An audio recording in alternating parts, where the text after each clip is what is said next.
যমরাজ আজ দুটোকে তুলে এনেছি। আরে ভজনকে কেন আনলি জমদূত? তোর তো এখন মৃত্যু লেখা নেই। এই জমদূত তাড়াতাড়ি আমাকে ফেরত নিয়ে চল, নইলে আমার বডি পুড়িয়ে দেবে। ওই দেখ ভজন, তোর বডি পুড়িয়ে দিয়েছে, ফটিকের বডি এখনো পোড়ায়নি। আমার বডি এখনো পড়ায়নি, তাহলে আমাকে ফিরিয়ে দাও যমরাজ। না, তোর সময় শেষ। আমি সবাইকে বলে দেবো তোমরা 2 নম্বরই করে মানুষকে তুলে আনছো। ঠিক আছে, দাঁড়া দাঁড়া দেখছি।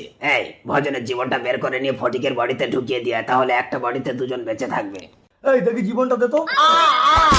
জীবন বের করেছি যমরাজ। যা ঢুকিয়ে দিয়ে। আমার স্বামীকে ফিরিয়ে দাও এবার ভজনের জীবনটা ফটিকের বডি দিয়ে দিই।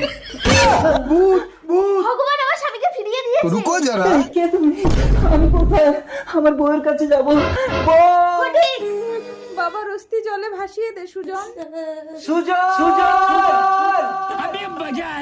সুজন, আমি তোর বাবা বিরাজ বনে। আমাকে ছবে না, বিধবার গায়ে কলঙ্ক লাগবে। বিরাজ, আমি তোমার স্বামী। তুমি আমার ডাক নাম জানলে কি করে? সুজন, একটু ওদিকে ঘোরো তো বাবা।